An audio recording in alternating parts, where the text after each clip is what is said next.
Welcome back, everybody, to Two Crime Besties for another episode. We're back. We're Yay! back. Yay. We've had a really short turnaround time this time because we ended up recording our last episode a little later in the week than we normally do. So we've had slightly less time to do the research on this one, but that's okay. It'll be all right. Emerald will get us together and we'll be right. That's it. Exactly. Oh, sure. No pressure. Yeah, no pressure. None at all.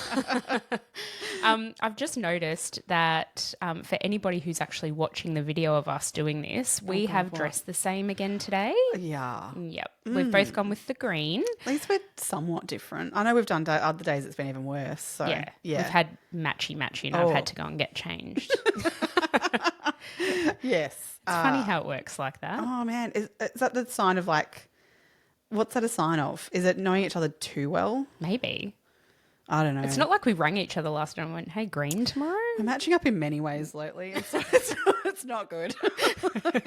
Oh, that's it. That's it. What's been happening in the last few days for you? Oh man, it's been a crazy week. So much stuff going on this week. My head's all over the place, so I apologize now. No, that's going to make for a really fun episode. I feel like I've been drinking when I haven't been drinking. Is Yeah, that okay.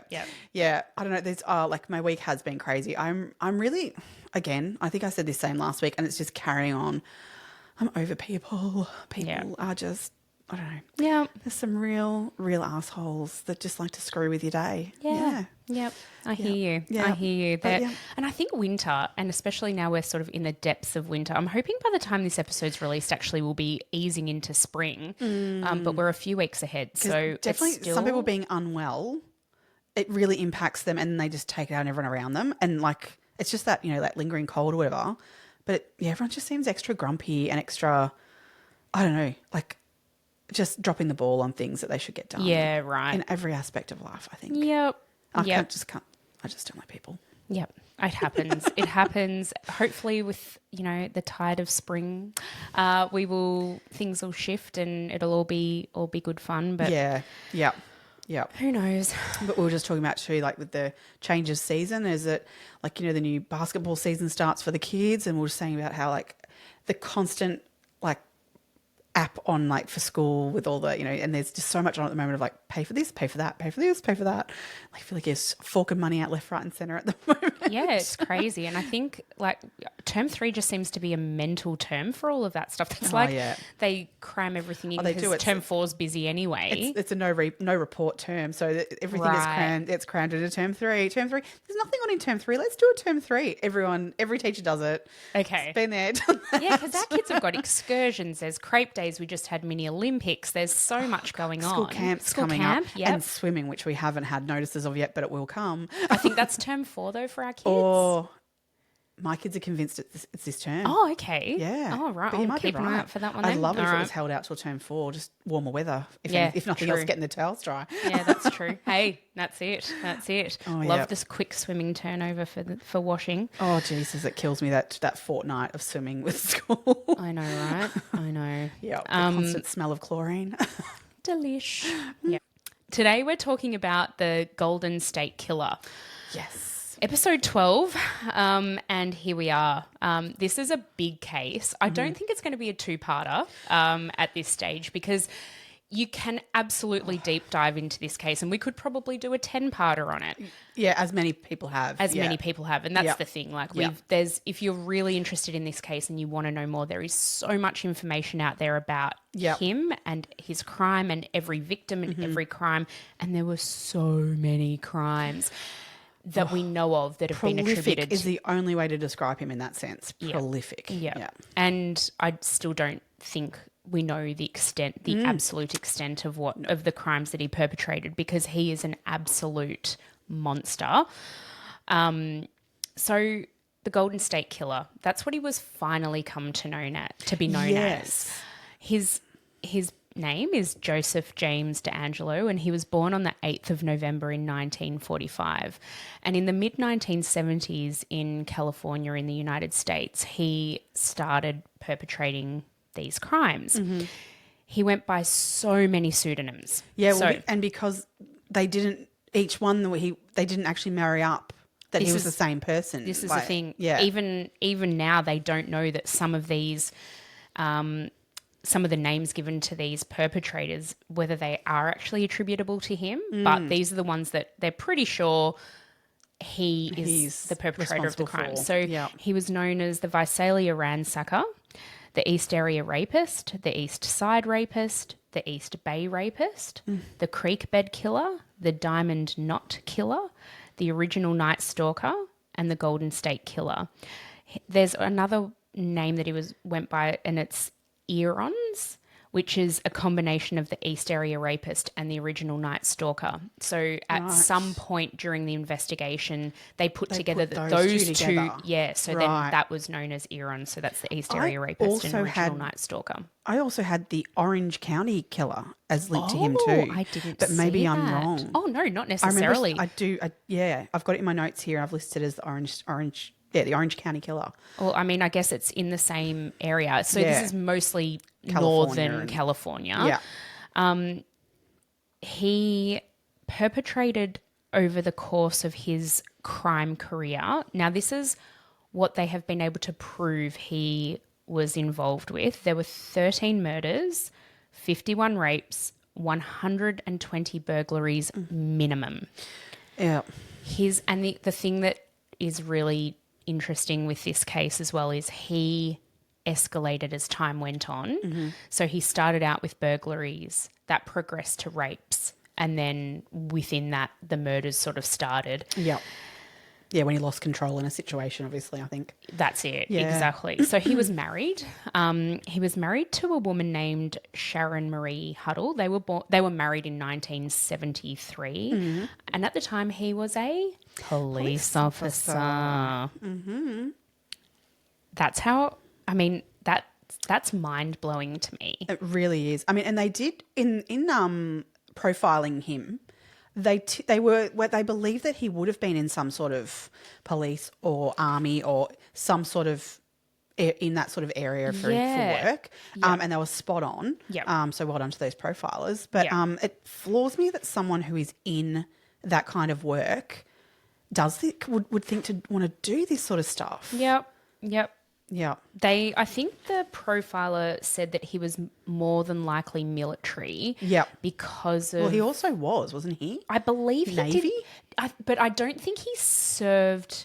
I don't know if it was like. Did he serve a term in the Navy? I'm fairly sure because that was part of the Diamond Knot Killer title Right, he got. okay. Because the knots that he tied during his when he perpetrated these crimes, Yep. they were Navy knots, and he was yeah. very good at. One particular knot that he used was this diamond knot, which is almost impossible to get out of. Okay. So that's where he got that name. Right. So he must have done enough to, I don't know, be able to tie good knots. I don't know how much time you need to spend in the Navy to become good at tying knots. Yeah, I don't know. Yeah. I didn't see a lot about his military career in doing my research. So I don't know whether it was like I don't know. Is there, what do we have here? Like the reserves? Is there a reservist? Yeah. I don't know. Equivalent in America. In I'm America? not sure. I don't know. Anyway, if you want to look into that, feel free. Yeah. And he also worked as a mechanic after his policing career sort of ended. Because he got sacked He from did. the police, from stealing dog repellent. Yeah. I didn't even know that existed. No, either did I. I never heard of that before this. That dog repellent exists. And apparently stops the dogs from barking. Oh, maybe I need that for my dog. I was going to say. But it really floored me because in this case, like a lot of people were commenting throughout these in perpetrating, they were commenting around the fact that my dog didn't bark. Like normally my dog would bark or protect, and they weren't. But why steal it? I He know. wasn't destitute. No. Although money did play, like him. So I guess I'm getting really far ahead of myself. Sorry, that at was the minute. probably my fault. No, I'm no, jumping not at around. all. But I'm just wondering, like, why would you put your career at risk as a police officer to steal something that? How much would dog repellent cost? But I guess that was part of his MO in a lot of ways too, of like that the thrill of. I mean, he started out with burglaries and burgling, and robbing very odd things. Yeah. So, get which into that. I Let's find get really into that. really funny that in some ways that he got caught doing it at work, where you would be like, surely you're going to be more careful around doing it somewhere like that. In that, when he's going out to the public and doing it, they couldn't catch him for so many years. Yeah. Yeah, so it blows my mind. Yeah. Being that he was a police officer meant that he knew processes and he knew what would happen when a crime was perpetrated and how the police would go about investigating it. And in many instances, he actually investigated his own crimes. Yeah. Yeah. Which, again, that was really probably what he got off on. You know, that idea of having control over that investigation in that way, like, you know, and having knowledge and, yeah. And colleagues have been interviewed and he'd be the first one to put his hand up to go in there and investigate them. Easily then he could destroy any evidence that he may have accidentally left behind, or I guess alter evidence to make it look a certain way. And he did that and he got away with these crimes for years. Yep. So the crime spree really went from around 1974 to 1986. He had 3 children in that time too. So he and his wife had 3 daughters. His wife is a divorce lawyer, a divorce attorney. But she never divorced him. Not until 2019. Yeah, like they stayed together until after he was arrested. They weren't together though. They weren't together. No, they were separated, but they never actually divorced. Yeah. Until after his arrest and everything. So I've heard that the reason that she didn't divorce him is because of spousal privilege and that maybe she knew things that she didn't then want to have to rat on him again. Interesting. Because she's gone quiet, and so have her daughters. And in a lot of ways, I respect that. In that I understand that being connected to someone like that is, how on earth do you process that? But yeah, maybe there's stuff that she knows. I feel like why else would you do it? But then having said that though, she divorced him in 2019. Yeah. And he went to trial in 2020. I guess while they were married, that's still considered spousal privilege during that time period, or it doesn't negate it just because they got divorced after the time. I don't know. I assume so because she never testified. Didn't have to testify because he pled guilty. Well, he pled guilty. I guess that once he did that, she could sort of move on. Yeah, I guess. Yeah. I mean, I think lucky to everyone, he didn't in some ways. I mean, as much as the trial would have been fascinating and we would have found out far more about him and the process he went and everything, I think we would have found out a lot of stuff. And that would have been fascinating. But I think for the victims and et cetera, that was just a far better way of going about things for him to just admit guilt and be like, yes, I did this. Yeah. Yeah. As much as, we don't get any info. No. Well. No. When I was looking into this, there was a really good podcast, long form podcast that I listened to, and it's called The Man in the Window. It was a podcast made by, produced by the LA Times. So if you want more information and sort of a little bit more in depth into every one of his victims, and maybe not every single one of his victims, but many of his victims, that's a really good one to go and have a look at. What did you use to research? Yeah, a really good long form one that I haven't finished yet, but I'm really, really enjoying. I'm going to finish it regardless of the fact that we've already recorded this. Is it's by Criminology. It was their season 2, and the full season is devoted to the Golden State Killer. They do a really good job of it. They've talked to a lot of the investigators. They talk to some of the victims and victims' family, those who didn't survive, because I'd rather use probably the term for survivor than victim, to be honest. Because some of the survivors particularly are incredible what they've gone on to do after this to help others, etc. Because the trauma that they've been put through was horrendous. Yeah. So it's a really good long form podcast. Quite a few books I've listened to as well. Another one was actually the Real Crime Profiler. Oh, yeah. Real Crime Profile podcast was another that had quite a few good episodes as well. Okay. So and they talk to victims as well. Yeah. So there's a lot of information out there if you want to go a lot deeper. But I guess let's have a bit of a look at his signature, about his MO and see where it happened. So as the Visalia ransacker, he would actually come into people's homes. So he was very meticulous in the way he cased houses. He knew where people were, when they were going to come and go, who was in the house, and he always picked his timing to be whatever he wanted that to be in that circumstance. A lot of time picking his victim. This is what makes me think his wife had to have known, because he would have, like, the amount of time he would have had to have devoted to each ransacking, to each burglary, to each rape, to each murder. How did she, like, what? He's going out at all hours of the night because most of the crimes were perpetrated at night. Yeah. Well, that was where being a police officer worked in his favour.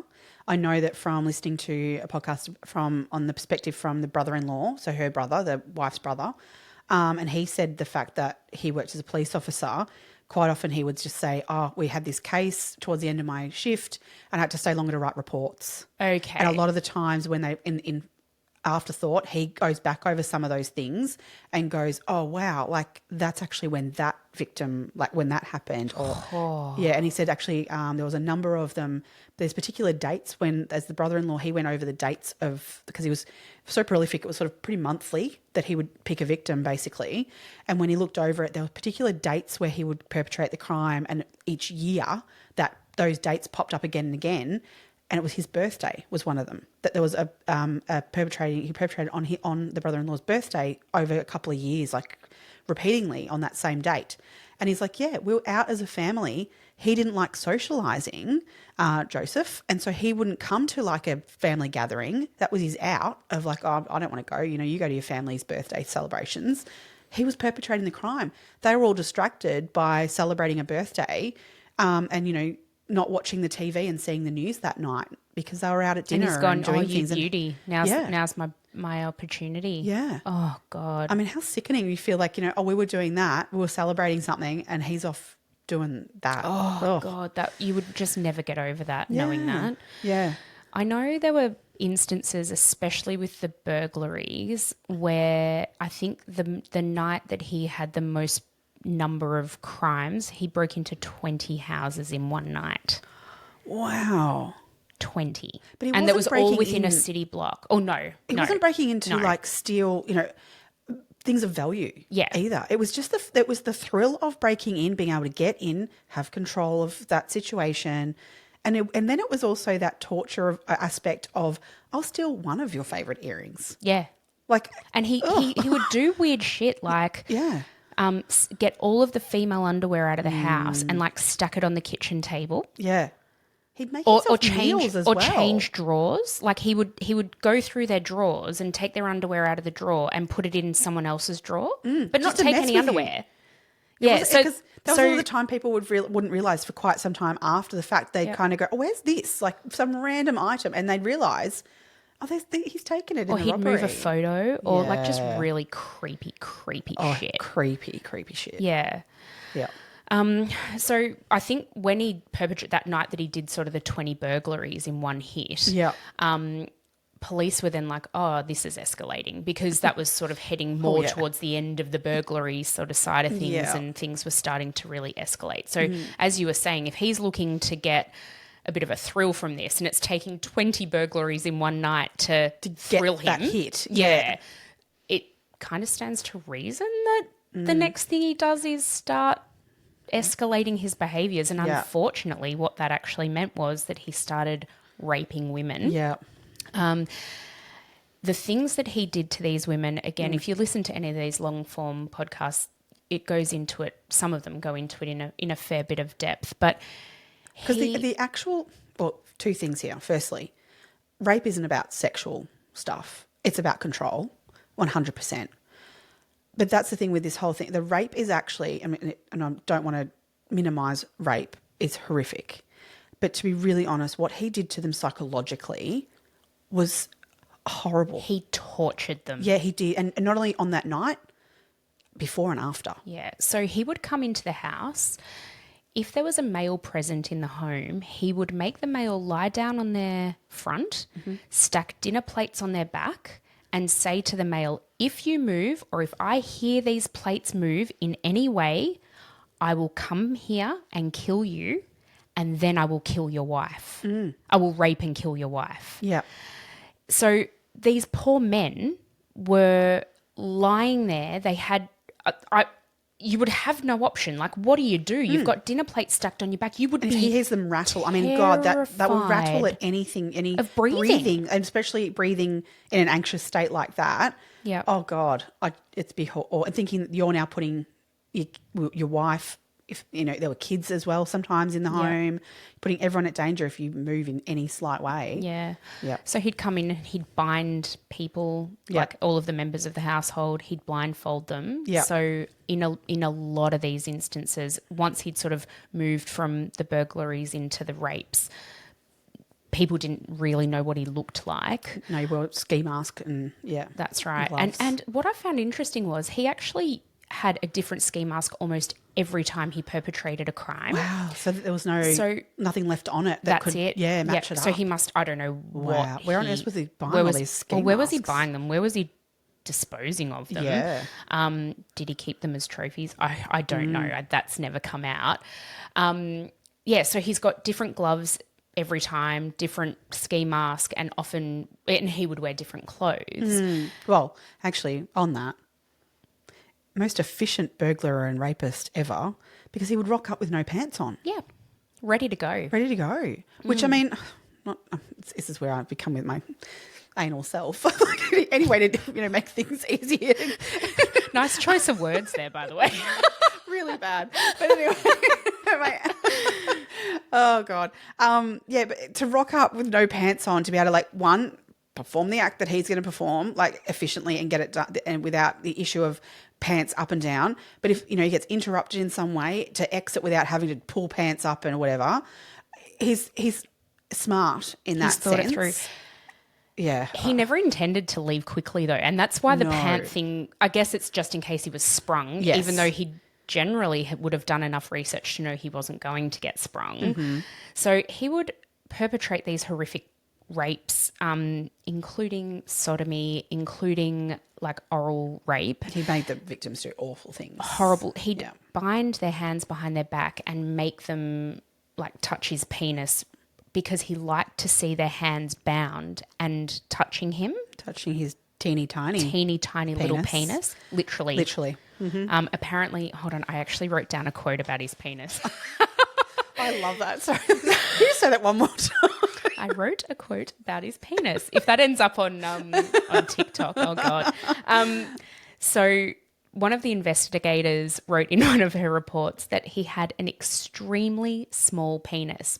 And they even went to doctors around, when they were investigating, trying to figure out who this bloke is, they went to doctors around the areas where he was raping people to go, anybody here have a bit of a micro penis that you know of? Because they were like, this is an identifying feature potentially. Right. Yeah. Yeah. God, can you imagine getting that question? Have you got a patient with a small dick?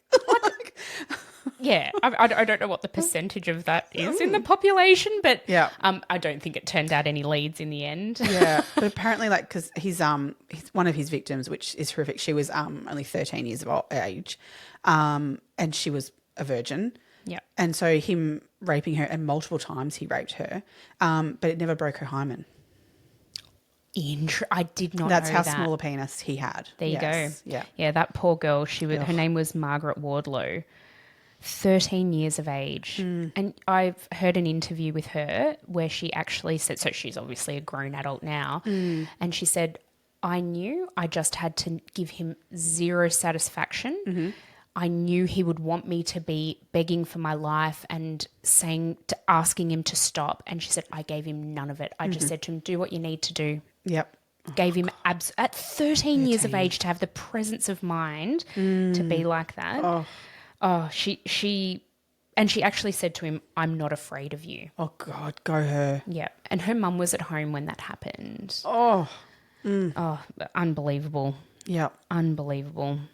Yeah, she just accepted that he was going to rape her and it happened and he left.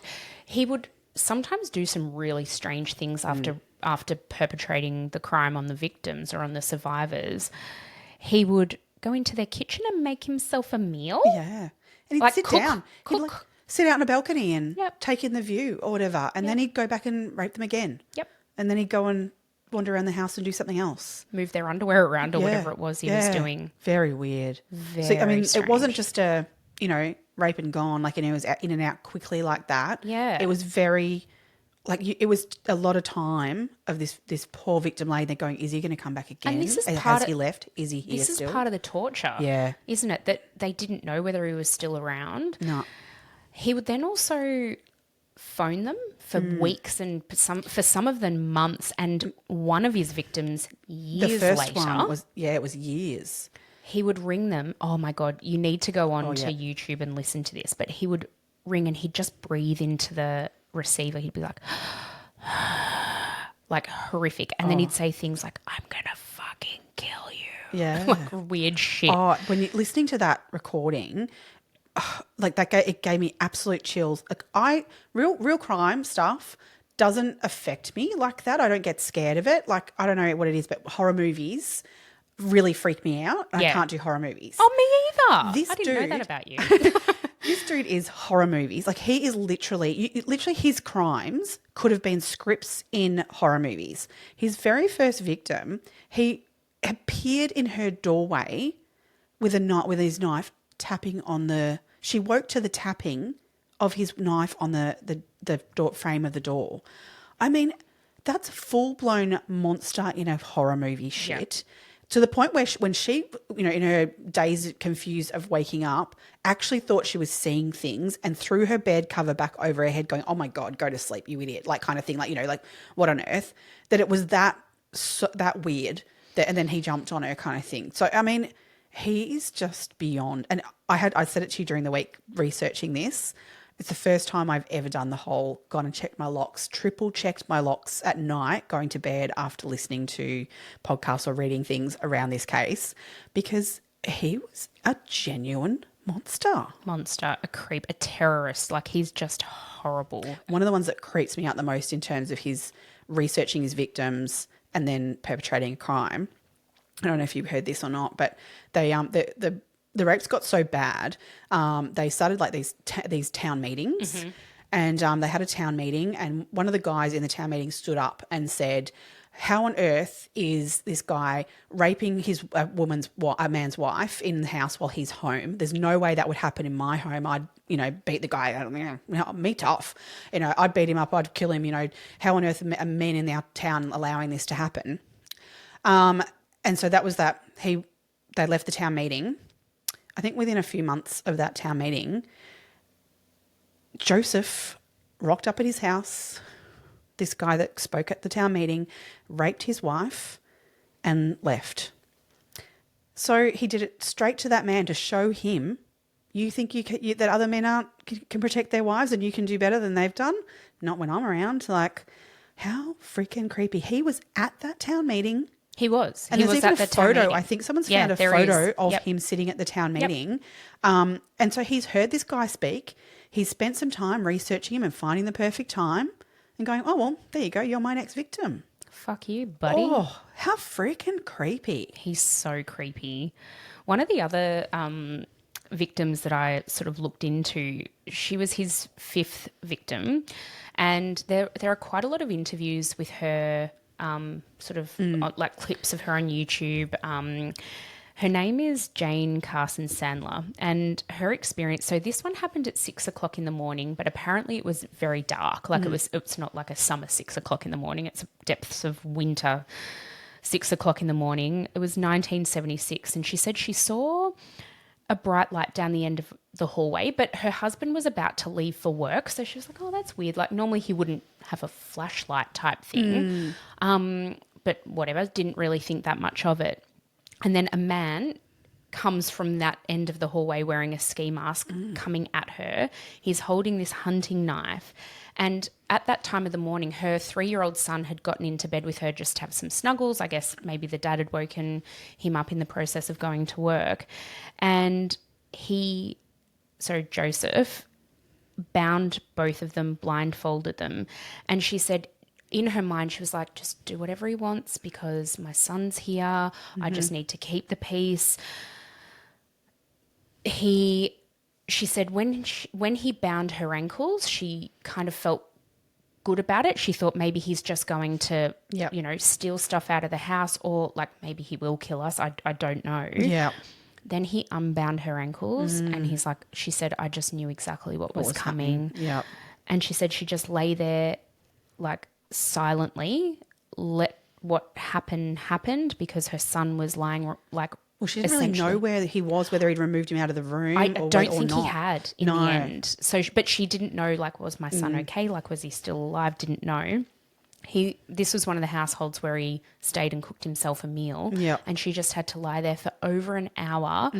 He never came back to her, I don't think. But I think, I it don't would know. have been hours until she was able to, I don't know, feel safe. I don't know, feel safe enough to be able to move and do something I about what remember had her just saying happened she to literally her. just counted to 60, like over and over in her head, trying to count, like, so how long have I waited for to make sure he's gone, and listening out to make sure to see. And then she'd like hear him in the kitchen, then she'd start again, and like, God. yeah, because she was like, if I wait 10 minutes of silence, then I think he's gone. But he would be able to walk and get through places like so stealth-like that you would think he's not there, and he would be. Yeah. And, That beyond creepy, goes towards that terror, like the people would be feeling. Oh my God. yeah.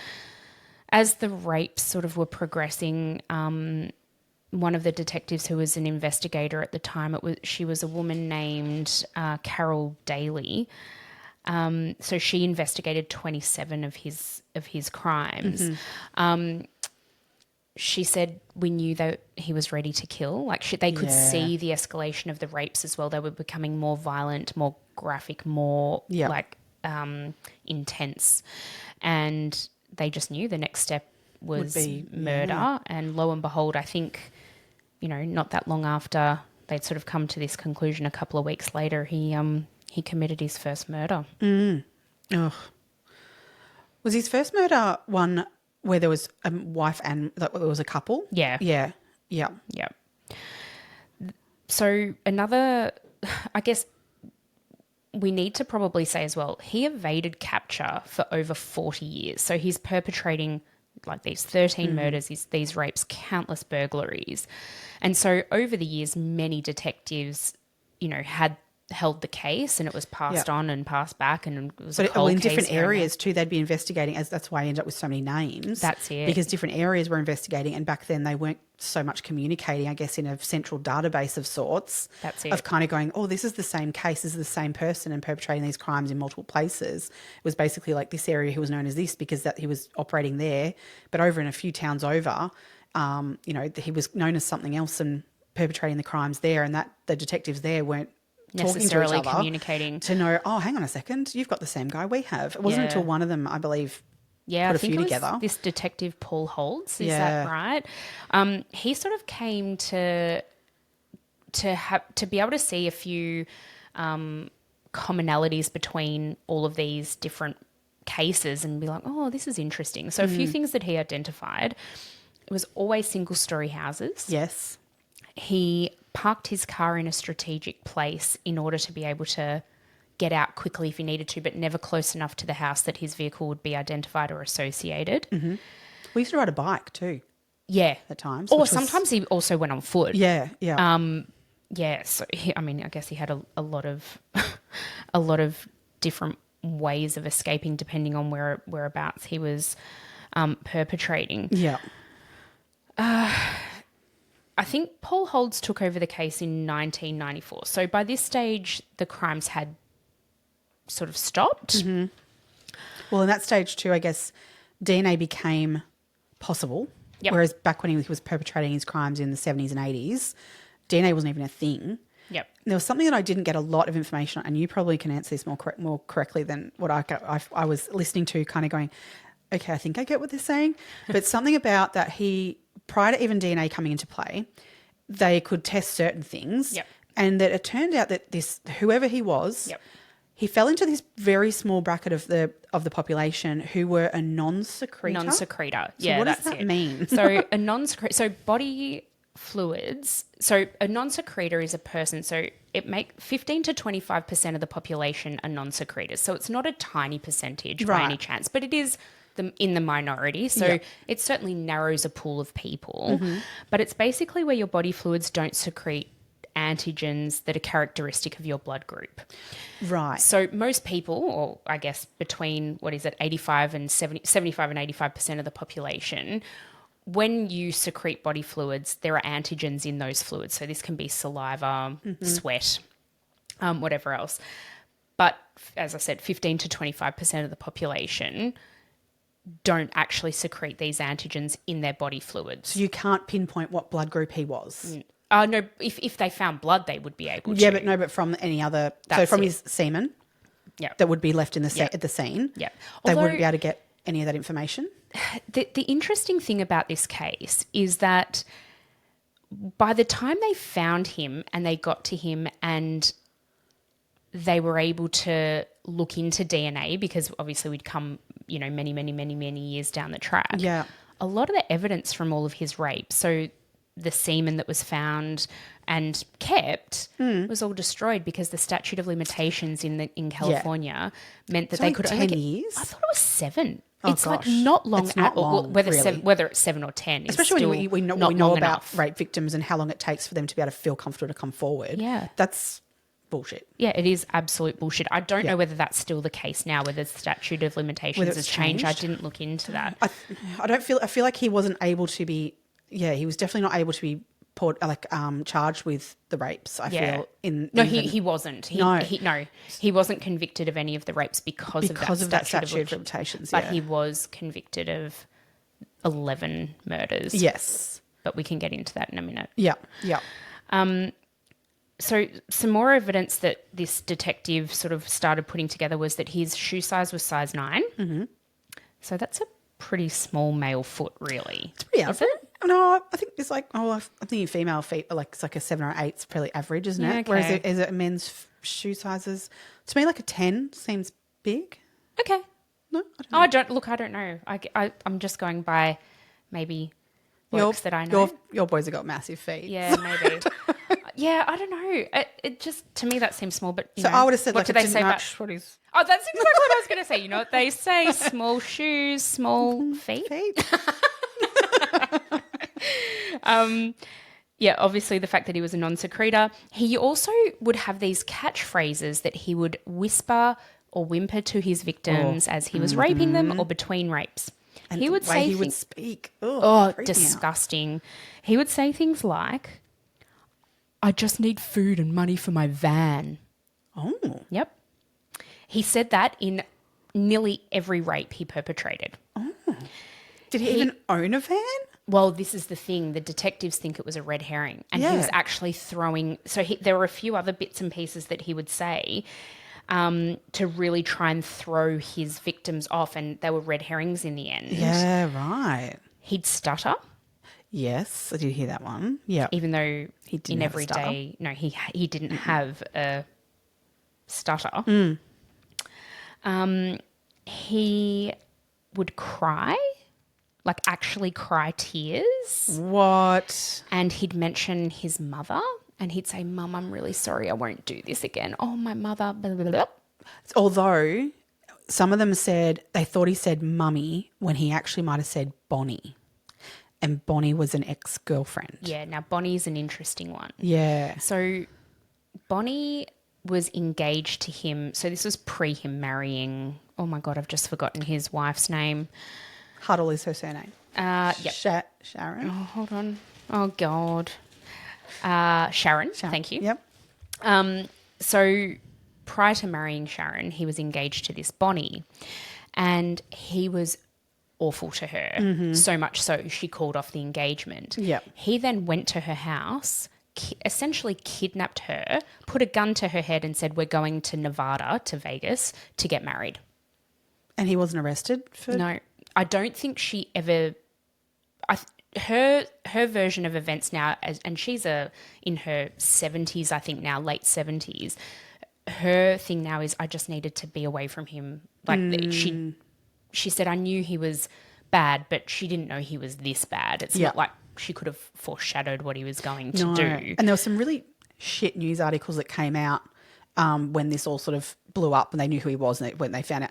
And the headlines sort of blamed Bonnie, almost of like sort of saying, like it was the trigger for him to start raping, and which it's not Bonnie's fault. Oh God, no! And so those headlines were horrendous. That her actions of calling off the engagement meant that other women were Died. victims Yeah. of this.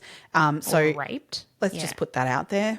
Bonnie escaped a domestic violence situation. And good on her. And well done to Bonnie. And Yep. yes, okay, in hindsight, if she'd gone to the police, things he may have been, but it wouldn't have stopped what he was going to not at become all. still. So he because pulled we a know gun that- on her. There would have probably been a slap on the wrist for his first offence and nothing would Yeah, have come of it. exactly. He still would have perpetrated these crimes. He lost his job as a police officer at one stage anyway. It's not like that stopped him. Yeah, so, that's it. he might have just lost his job as a police officer earlier, but that's all it probably would have done, Yeah. I dare say. Because So- because Joseph pled guilty to all of the charges that were brought against him eventually, there was no trial, but the victims were allowed to provide a victim impact statement. Mm-hmm. And Bonnie wanted to be able to state her case in that, but because she wasn't technically a victim of his, Yep. she wasn't allowed to. Yeah. But she teamed up with an actual victim who read a statement on her behalf in court. So this Love this that. victim, I think the victim was actually don't quote me on this. I think she might have been the mother of somebody who died at, Yeah, at right. Joseph's hand. So she provided her own victim impact statement. And then the judge had said to the victims, you can say whatever you want. There is no limit on the amount of time or content of what you say. Yep. And she then read out a statement that Bonnie had I love that. written. I love it too, like girl power. Girl power. And Bonnie stood there next to her while she was giving her victim impact statement Yep. and watch the video. She stares him down. She does not break her eye contact with him. Yep. And the look on her face, I'm like, yep, you go, girl. Survivors, Survivors. not Yep. victims. Yep. That's awesome. I'm going to go search that and look Yeah. at that. That is awesome. Yeah. Because this is the thing, you don't let him get at you. No, he's the monster. Yeah. When he was arrested, though, this is just, oh my God, again, how manipulative he is. Apparently, the day before he was arrested, because the police were surveilling him for lots and lots and lots of, days and weeks and months and years, really, leading up to his eventual arrest. And the day before he was arrested, he's like hooning on a motorcycle down like the freeway, apparently speeding. And he was also, there was something else he was doing that was quite sprightly and whatever. Right. And then the day he's arrested, he's like, like all hunched over. I'm old. And, Yeah. Just trying to gain sympathy. Yep. Although something that the brother-in-law did comment on and said he definitely had lost a lot of weight. But again, did he lose weight in jail by like refusing food to make sure he looked that way, or was being in jail impacting him and therefore losing weight? Well, I hope so. Either way, who cares? Yeah. But it's he definitely changed a lot between the arrest to then sitting in the courtroom. Absolutely. Yeah. What an absolute piece of shit. Absolute piece of shit. Yeah. I mean, They don't get more awful, I don't reckon. Pardon? I don't know that they get much more awful. No, they don't. And nor more prolific. Like, it's just insane. Yeah. So he was arrested on the 25th of April in 2018. Should we talk about how that came about? Yes. This is what I'm fascinated by this. Yeah. And it really blows open so many other possibilities for other cold cases. Totally. Yeah. I mean, this had been essentially a cold case for all of those years. Because what year did he actually stop committing crimes? 1986. 86. Yeah. So do we know why he stopped? They don't know, although, so his final victim was a woman named Janelle Lisa Cruz. I say woman, she was 18 years old. She was a girl. He raped her and then he bludgeoned her to death with a pipe wrench. So it was the most absolutely brutal and gruesome attack. Yeah. And there is an inference that maybe he almost got caught doing that, and that was enough to get him to stop, because there had been an instance, I can't remember which case it was or which victim it was, where he'd almost gotten caught and he then had a break. Well, that was perpetrating. 1977. Yeah. And he fell, and they absolutely said that because he was being chased down, and I don't know why, but this is God. So I get this visual of Point Break when he climbs the fence and jumps, and they Yes, and he hurts his yes. knee, right? I get that visual of him running off, and he jumped something, and they said he had to have injured himself when he jumped and fell but he did get away. But and because there was an interview. But wasn't he caught unaware? As in somebody came home or interrupted what he was doing. He wasn't able to fully complete his ritual. I think so. Yeah, and that they think that's why he ended up having that break. Oh no, they reckon. Well, they say the break was either due to the fact of the injury itself, but also quite possibly of fucked up here. Like, how am I going to avoid that next time? Like, kind of thing. But it was also because they ended up going to hospitals, kind of trying to chase down, because he would have had to have gone to hospital to get this checked out. And there was a particular person who they did sort of think it was, and they pinned him down to kind of go, is this, was it you? Like, because he rocked up to a hospital with an injury, but it wasn't him in the end. But he definitely would have had to have gone to hospital for this injury. But he probably drove hours and went somewhere else. Exactly. Like, he was that knowledgeable about how he would have known they would have come looking for him at a hospital after that. Exactly. He wasn't silly so enough maybe to. because it was such a close call, that's what caused it. Who knows. And because there was other ones where, like, the brother-in-law that was interviewed, he said, like, when he looked at the dates and the layout, he was like, oh, he had there was a gap here where he didn't do any like for a month or two, and he's like, that's when we were moving. He was helping us move. Or once when one of his daughters was born, there was a gap of a few months. Yeah, and you sort of think, okay, so he was busy at nights and things, or helping other people out, and so he couldn't do his normal stalk and find his victim. Yeah. Interesting to see that perspective of someone, like a family member, to kind of go, like, the dates of, like, when he didn't attack. With that brother-in-law as well, he would show him these, like, handmade gold bullion bars that he'd made. Like, he'd melt down, what he'd stolen from houses. And I mean, it's not like he stole great amounts of jewelry and stuff, but I guess across 120 burglaries, you're going to, accumulate a fair there and few a ring things. there and a piece of a necklace there. And he smelted it all down into these, like, handmade gold bullion, and would show his brother-in-law and be like, hey, but the brother-in-law never asked where he got it from, or never asked questions. No, is it because he didn't didn't want to know the answer? Oh, yeah, maybe.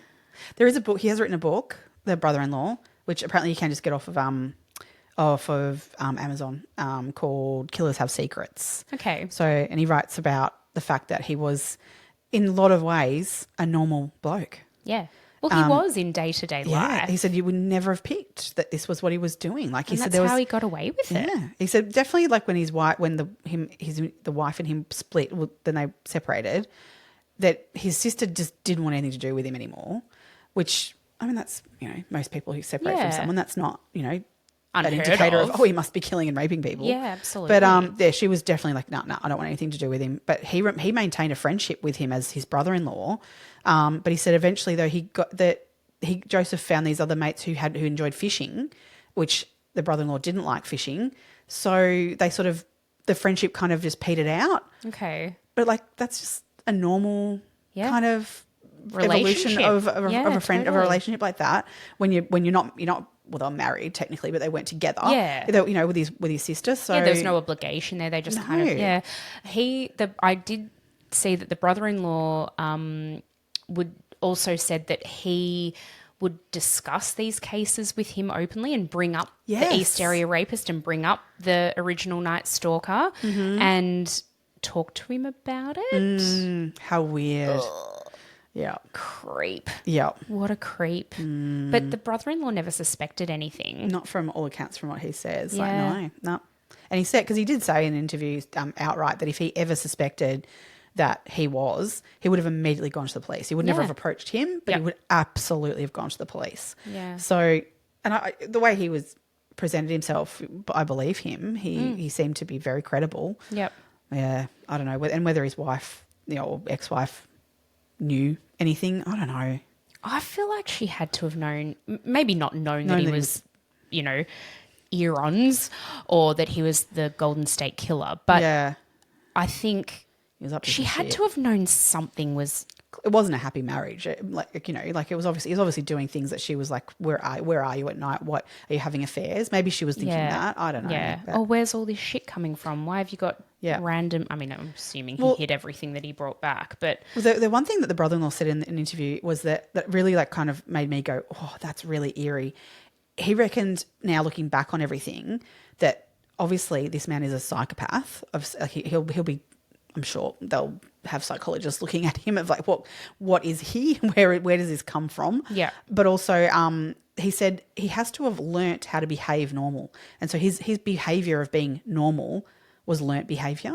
Oh, okay. And I kind of go, yeah, like that's So really he's like innately he's a monster. a monster and he's had to learn how to behave like a normal person. That's really interesting. I guess it'd have to be because only a psychopath could perpetrate these kinds of crimes. Well, did you read much about him as a child? No, I didn't. So the only little bit of information I was able to find out was that he was abandoned by his own father as a child, and this father went and started a new family and named his new kids the same name as his old kids. No. I mean, that's got to fuck with you. That is so Not fucked to the up. point where you become a rapist and a murderer, but That is so fucked up. pretty Well, fucked up. I've actually got a family story about this, about something similar, and it really messed with the person who I don't think anyone had else the would have name done thing. that. I mean, well, listen, okay? So yeah.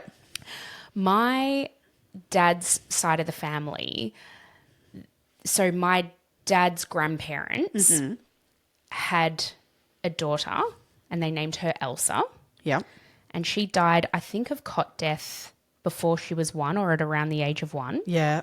They then went on to have another daughter Yeah. about a year later and they named her Elsa. Oh, no. Yep. And the second Elsa definitely had it. I have no doubt in my mind that impacted her. So she knew that too. Like she grew up knowing that she was Elsa number 2. Yep. So Like she you're a was- replacement for someone. So like think about Joseph. Yeah. He's then been replaced by what his dad's Living just trying children. again. Yeah. You know. It didn't work with that family. I'll Yeah, start let's, again. let's start again and see how that goes. I mean, that'd fuck with you. I didn't think people did that. Oh, I know. It's so weird. Oh, wow. Yeah. Yeah. It's really full on. Really, really full on. Yeah. But let's get back to how he got caught. Yeah. How he got caught. So the detective decided in his absolute wisdom, and I think he'd read about other detectives trying to solve cases in the same way, but he used DNA that they were able to obtain from Joseph and uploaded it into a genealogy website. So I think it's called GEDmatch.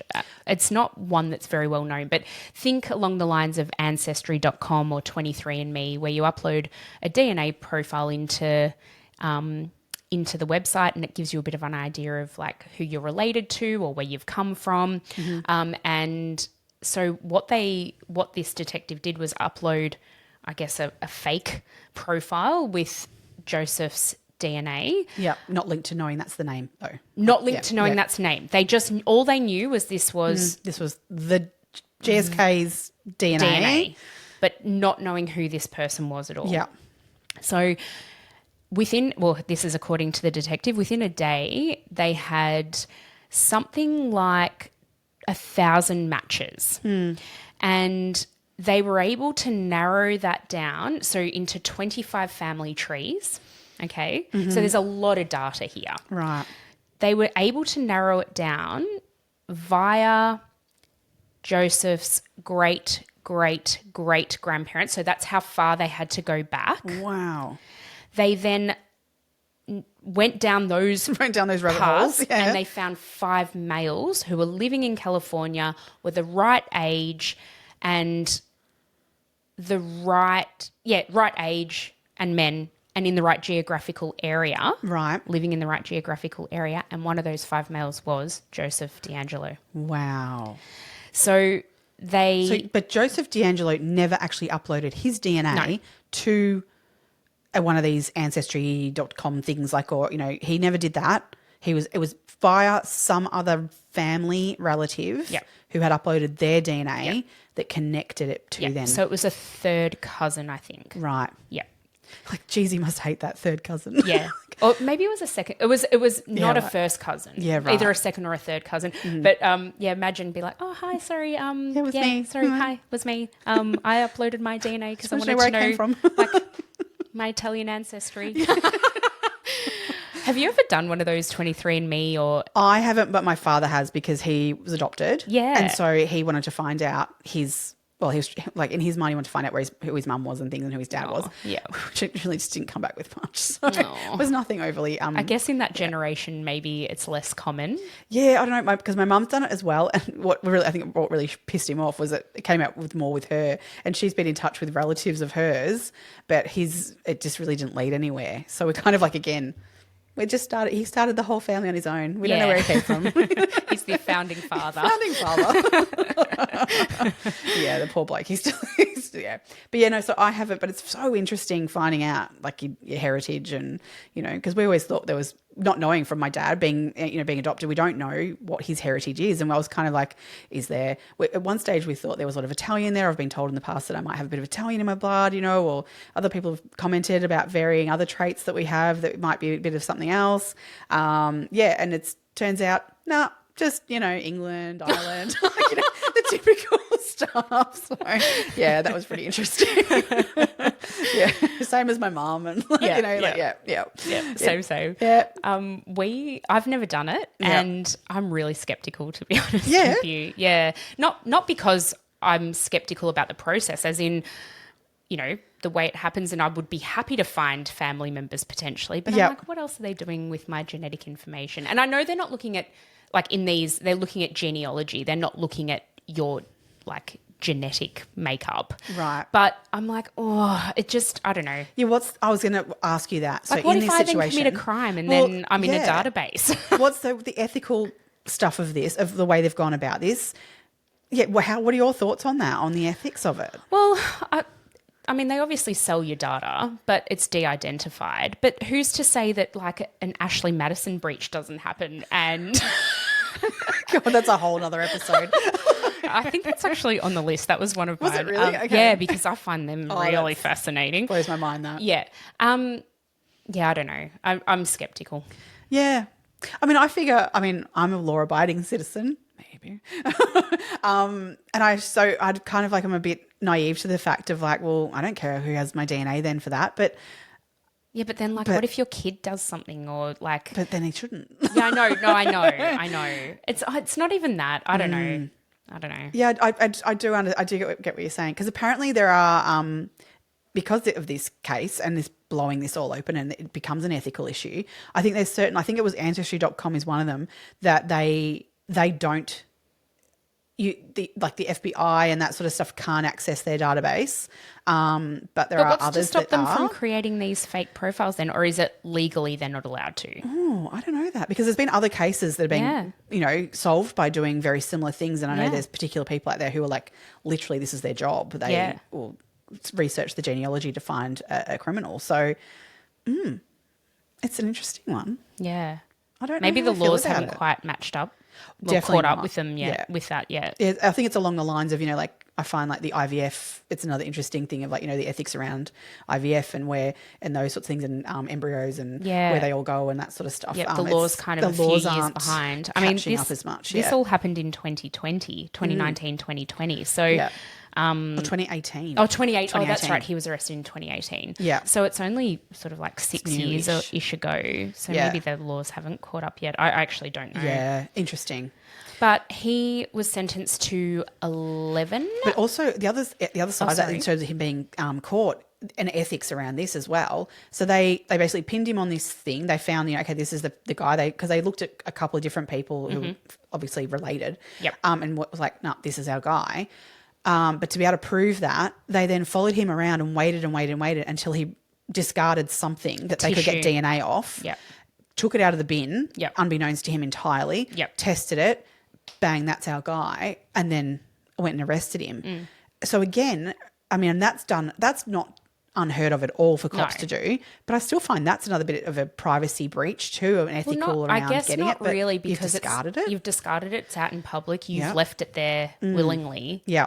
I think that's how they sort of get around it. But yeah, they got his DNA off a tissue and it matched. So there was some DNA from one of the murder scenes and a couple of the rape scenes, I think, that they still had access to, and they were able to link him up. And that was one of the things that really proved that the Visalia ransacker, the original Night Stalker, and the East Area Rapist were all the same person. And I think that's where there was an author of a book, Michelle McNamee, and she was the one that really, like, I think grouped all them together. She was amazing. And I don't know if you knew much about her. I'm just trying to find the name of her book. It was called, no, that wasn't her book called Frozen Time. That was someone else's. I can't remember the name of her book, but her book is amazing. People have actually said who have read the whole thing, and I've read snippets of it, that it's terrifying to read. That's how good of an author she was. Right. But she'd done so much research into this and had like cracked open a fair bit of parts of this case to be able to marry up that this was the same person doing these, but with different names. And she was such a huge part of it. But she ended up, I believe, dying of cancer not long before she finished her book, and her beautiful husband stepped in and finished it for her. So, wow, good on you. I think she literally died like 2 months before he was arrested. Yes. Yeah, she didn't quite get there. Yeah. Oh, yeah. my goodness. Yeah. But you have a read of that book, Michelle McNamee. Okay, I will. From all accounts of what I've looked at, that book's really incredible. If you're up for a horror story, really. Well, I don't know that I am, to be honest with you, after all this. This is, sometimes, as you were saying before, sometimes these cases can shake you, and this is definitely one of them. I have a habit of going to bed at night listening to real crime. Oh, same. Just calms me. But this one, do not listen to that recording of his voice to that victim right before bedtime. Do not. You are not sleeping. Do not. No. So in the end, he was convicted of he was charged with first-degree murder, 13 counts of kidnapping, and he was actually sentenced to 12 consecutive life sentences without the possibility of parole plus 8 years. Yeah. And the reason that it was only 12 was because that was the maximum allowed penalty in the state of California at the time. So he ain't ever getting out. Yeah, he's never getting out. No. I mean, consecutive life sentences. Yeah. And without the possibility of parole plus 8 years, there was no way he was getting out. No. So he'll be in bars for the rest of his life. I mean, he's in his 80s, or he'd be close to 80 now. Yeah. And, let's hope he lives a long and healthy and horrific life in prison. Let's hope so. That's the only thing we can really hope for in this. What a absolute piece of shit. Absolute piece of shit. Mm-hmm. These poor victims. Look, when we decided to do this true crime podcast, oh my God, Too and True. Oh, why did we do that to ourselves? This true crime podcast, I think one of the things that you and I both want to do is pay respect to those victims. And one of the reasons that we like to discuss these things is to keep victims at the forefront of people's minds. And, we never want to lose sight of that. This piece of shit needs to rot. Mm-hmm. And, may his victims rest peacefully. Let their voices speak loudly. I mean, we've got to celebrate those, the fact that there's survivors out there. There's also those that have not survived this. Obviously, there are murder victims, but those that have survived are incredibly strong.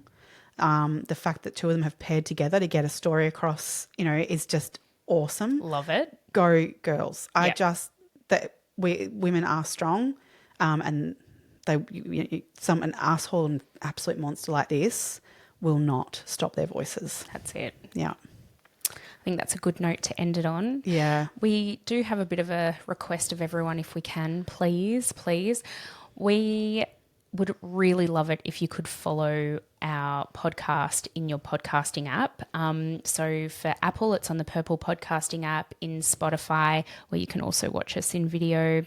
If you can follow our channel, that really, really helps us get our name out there, and helps us be a little bit more visible to people who are searching for true crime podcasts, as it were. Yeah. And do you reckon we need to give ourselves a little bit of a pat on the back? I think so. I think we're doing bloody well. I mean, geez. I mean, this is we're recording episode 12, but we've released episode 7, I think it was this week. Yeah. Yeah. So, I mean, after 7 episodes, we're doing well. We're doing really well. We've had lots and lots of people like come in and join us.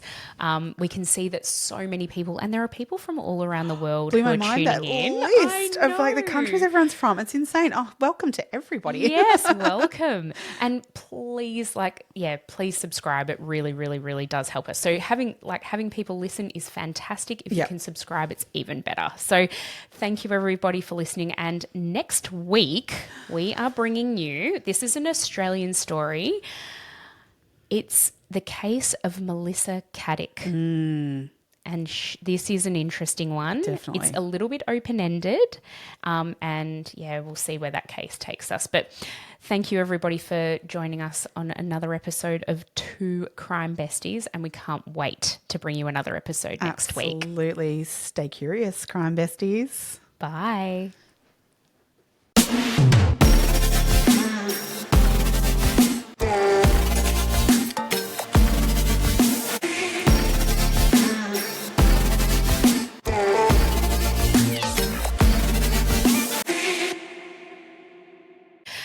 Okay. Oh God. Are we ready to start? No, God.